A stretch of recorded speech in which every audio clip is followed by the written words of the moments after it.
Bismillahirrahmanirrahim. Assalamualaikum warahmatullahi wabarakatuh.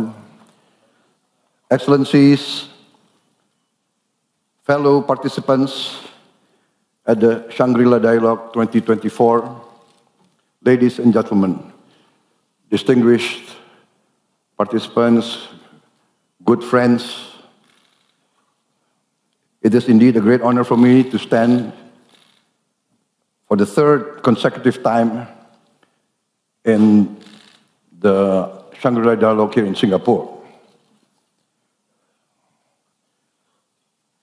We gather here as leaders, as policymakers in the defense, security, and political field to engage in meaningful discussions which are crucial for enhancing peace and stability in our connected world.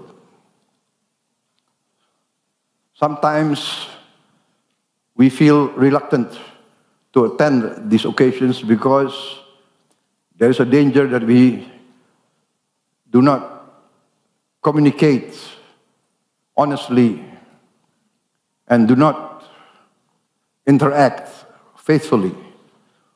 We state our positions and we do not want to listen to opinions of others. However, today we are in a particularly sensitive moment in history. We are witnessing an increase in geopolitical tensions and continuous challenges of multilateralism due to the gravity and intensity of open conflict, blatant violations of international law, and the continued widening trust deficits between states. Distinguished participants, friends, now there is a lot of talk about the rule of law, rules-based order, etc., etc. But the geopolitical tension, the conflicts, the incidents that are happening as we sit here gives rise to disillusionment amongst many countries, especially the global south. Indonesia is of the opinion that in this world of ours that's getting smaller and smaller,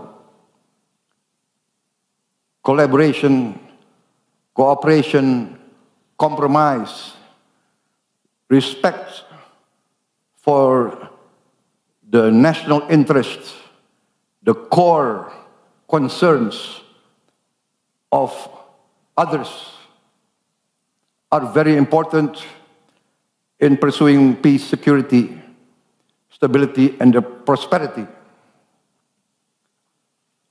We are convinced that only dialogue and cooperation can be the effective tools for achieving these goals in our planet, which in reality has become smaller and smaller. Collaboration is the only way to achieve prosperity and harmony.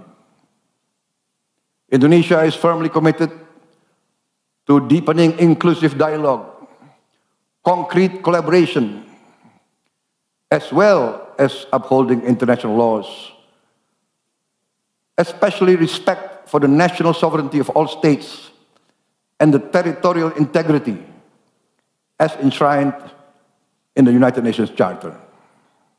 Excellencies, the persistent conflicts around the world, most notably in Ukraine and Palestine, highlight the imperative for our continuous commitment to diplomatic dialogue and underscore the importance of international solidarity in our search for peaceful solutions. It is evident that without sustained and genuine global cooperation, achieving lasting peace in these regions will continue to be a formidable challenge. I wish to address the recent tragic events in Rafah, in Gaza, which have resulted in numerous innocent casualties, including children, women, unarmed civilians. These heartbreaking incidents compel us to urgently call for comprehensive investigation into this humanitarian disaster. Understanding the full extent of this tragedy is crucial to preventing such incidents from happening again. We are very aware that the Palestine problem is a long and historical problem.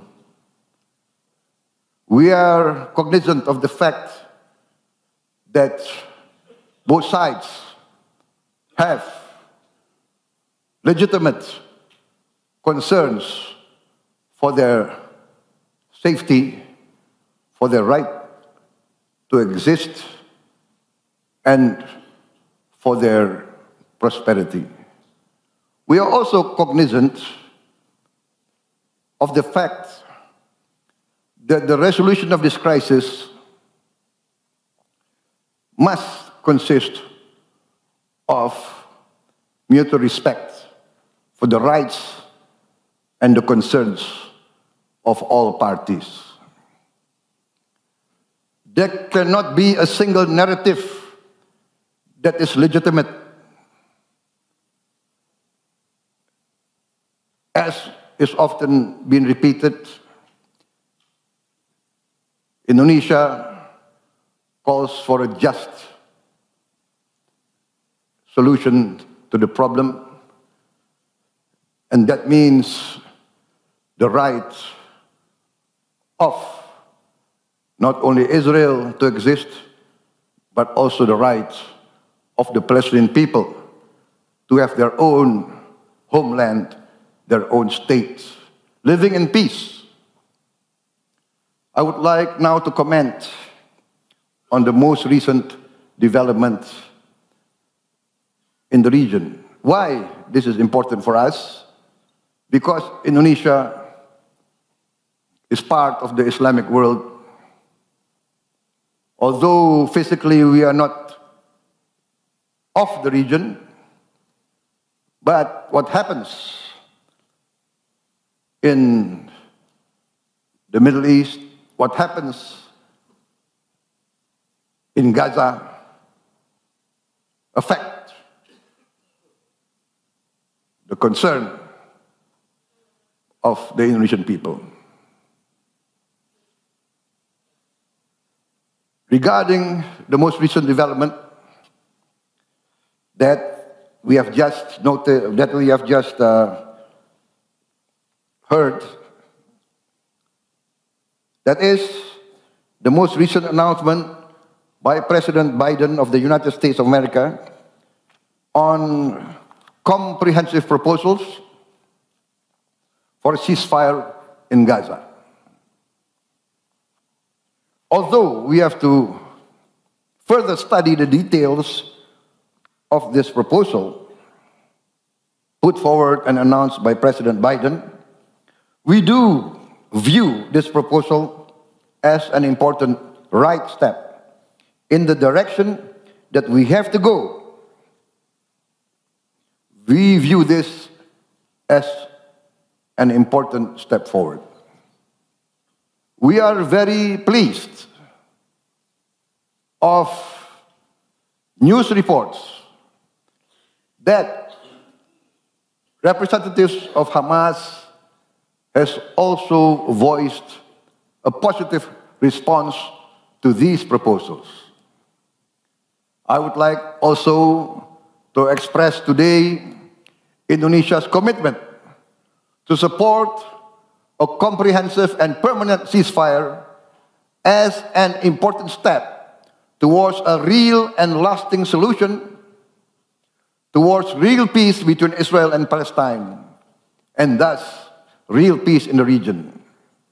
It has been our conviction, along with many other states in the world today, that the only real solution to a lasting peace and security for both Israel and Palestine is a two-state solution.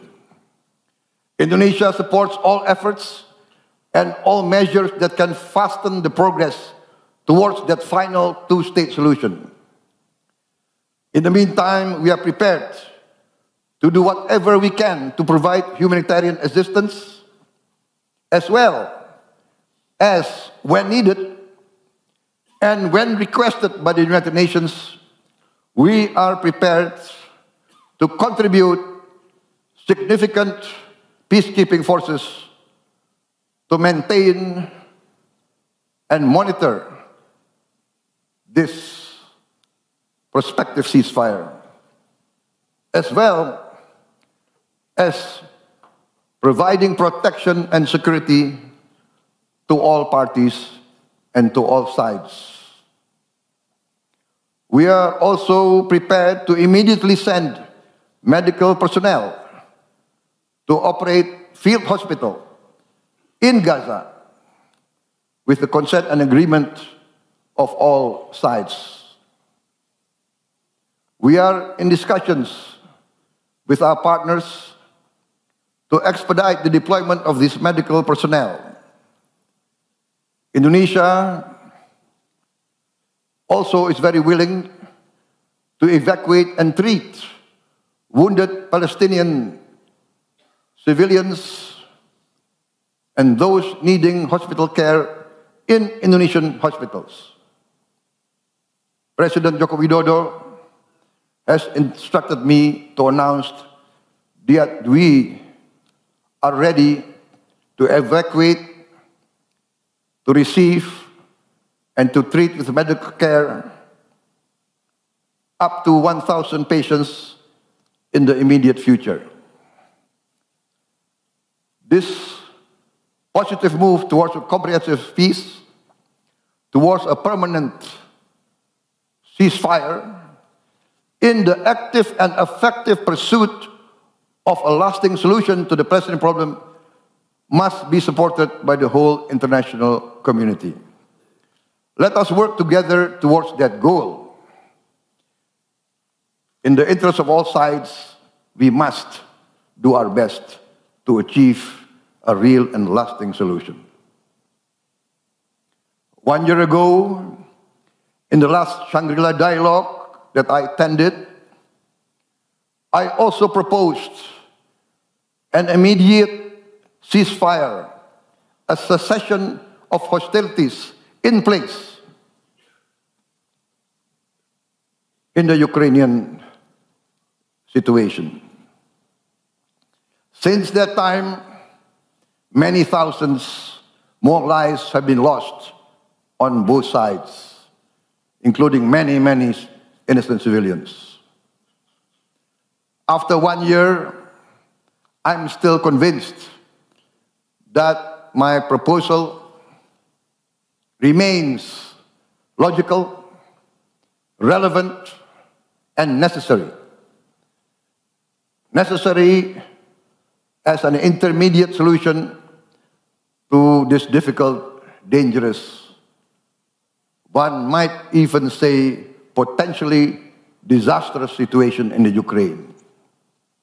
Yes, Indonesia is far from the region, but we view with deep sadness the humanitarian suffering, the geopolitical and economic ramifications that has impacted the whole world, and yes, has impacted our own region.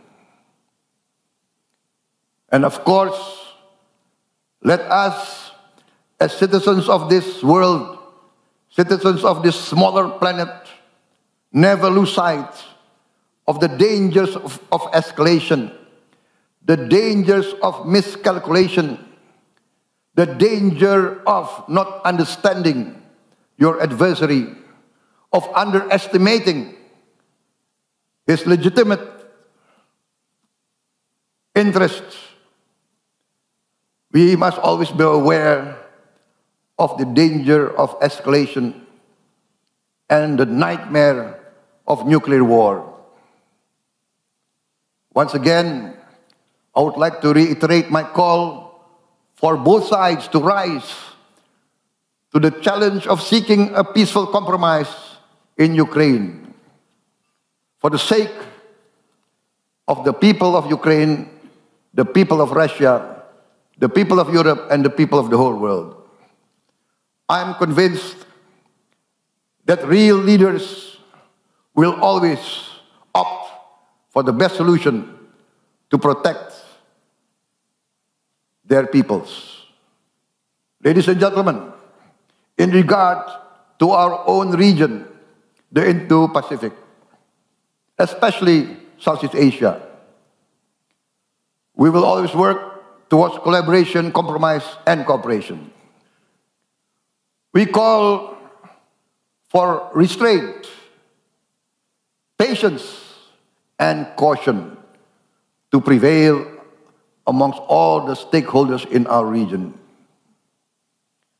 Once again, we call upon the leaders of the great Chinese civilization, as well as the leaders of the United States and its Western allies, representing also the great Western civilization, to rise to the great responsibilities in their leadership role as global powers. We, the nations of this world, depend and rely and demand the wisdom, the statesmanship, and the benevolence of the great powers. We are convinced that the leaders of the great powers can coexist with each other, can cooperate, can collaborate in the pursuit of the common good of humanity. Great power, with great power comes great responsibilities. Our world has become smaller. Science and technology has given us the opportunity to better the livelihood of our peoples. But also, without wisdom, without benevolence, without goodwill, science and technology can also quickly bring disaster and catastrophe to our world. Nationalism must be balanced by humanity. Patriotism must be tempered by wisdom and respect for all fellow citizens of the world. Let us work towards that common good. Thank you very much.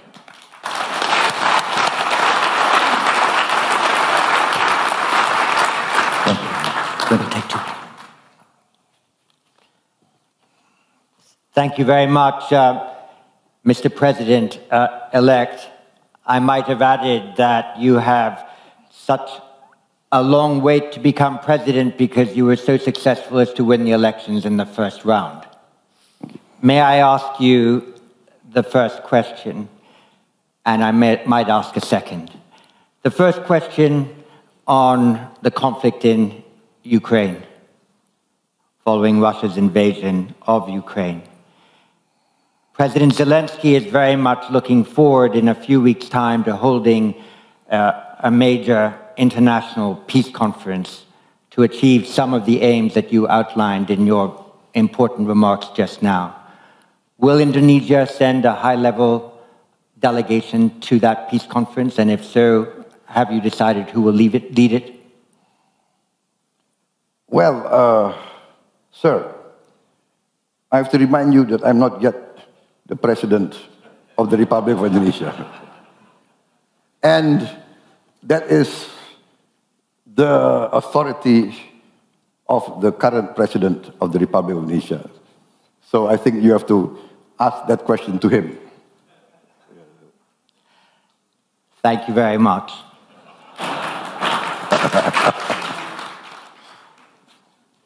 I'll turn to the audience for a couple of questions now, but I wanted to make certain that we had noted the remarkably important statement you made that the Republic of Indonesia is prepared, should the circumstances permit, to send peacekeeping troops to Gaza to sustain a ceasefire, and the important offer you made immediately to provide professional medical care to those who have suffered there. So thank you very much for that. I'll take a couple of questions before we close. So first, please, from Germany, Richard Walker. Thank you very much. Mr. Defense Minister, you spoke eloquently about the responsibility of China and the United States and the broader West, of the great powers, in the competition that they are taking part in. One gets a strong sense that some countries in this region are very concerned about this sense that they're going to be forced to pick sides in the years ahead. Can you just reflect on that? And this is a criticism that I sometimes hear, particularly directed towards the United States. Is there anything you would like to say about that? Thank you. And from Malaysia, Benedict Virasena. Thank you. Thank you, Minister Prabowo, for that excellent remarks earlier. So I'd like to ask just two questions. In your opening remarks, you brought up the point that there are countries that have stated their positions, but do not want to listen to the opinion of others. Can I get a bit more elaboration on which countries are you referring to? And my second question, on a more serious note, with great power comes great responsibility. I totally agree with you. Indonesia is the largest Muslim majority country in the world and also predicted to be the 7th largest economy in the world by 2030. What do you see as Indonesia's rising responsibilities moving on in the next decade? Thank you. Thank you. And from Timor-Leste, Iriana Freitas de Jesus Jimenez. Thank you for the opportunity. So my question is, what is your position on the negotiation regarding land and maritime boundaries with Timor-Leste as a president-elect and soon to be a president? And also, it is become your priority agenda by expediting this process of negotiation in a good faith, move forward and leaving past behind. Thank you. Thank you very much. Well, that's 4 questions, Babak Prabowo, so go ahead, please. Thank you. I think the first question from Mr. Richard Walker. What is our views concerning the US-China rivalry, or let's say competition? I think our views has been very well known by tradition, by history, by the political will of the Indonesian people. We must maintain a policy of non-alignment, of maintaining the best relations with all nations of the world. If we divide, let us say, the relationships within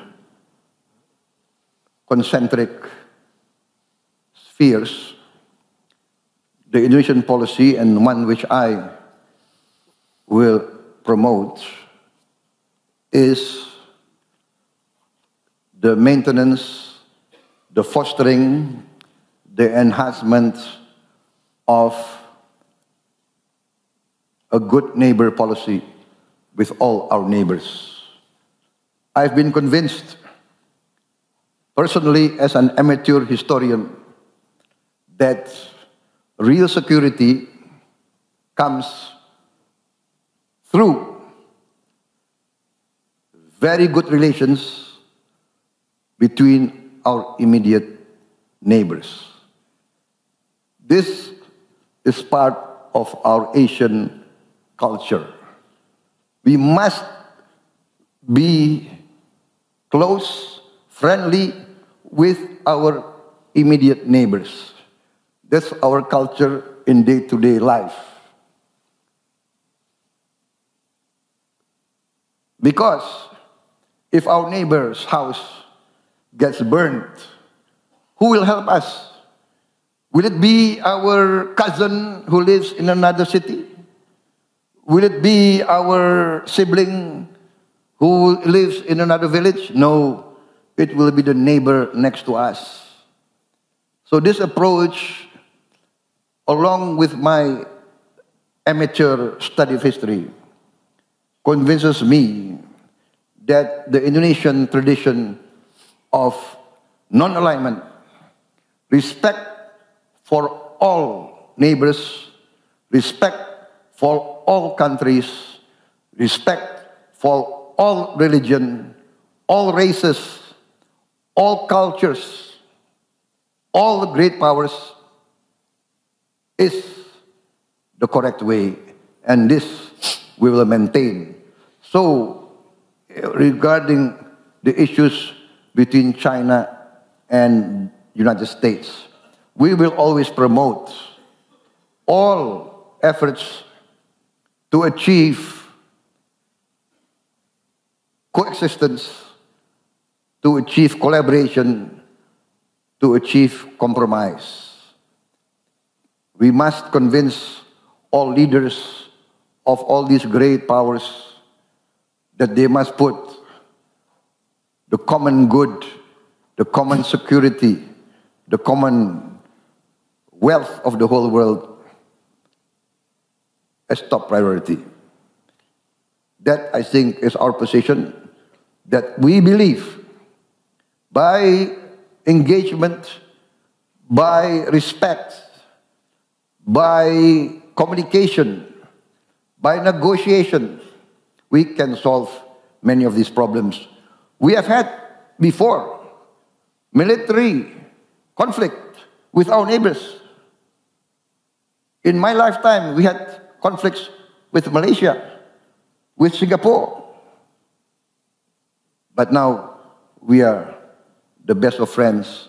We resolved our differences without interference from any external power. We resolved our differences. We put an end to fighting with Malaysia. We put an end to fighting with Singapore. Now we are like brothers. Now we are talking of making perhaps a land bridge between Singapore and Batam, a land bridge between Malaysia and Indonesia. This is our tradition. Cambodia resolved long conflicts. East Timor, for many years, I was involved in the East Timor conflict. Now, can anybody imagine that I will sit on the same table with President Ramos Horta? Can you imagine, maybe there's a photograph or a video last night, we were hugging each other, we were walking hand in hand, and he has invited me to East Timor. I'm thinking about it.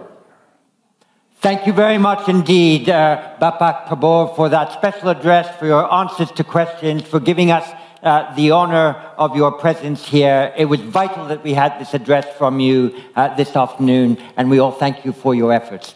And good luck for the presidency.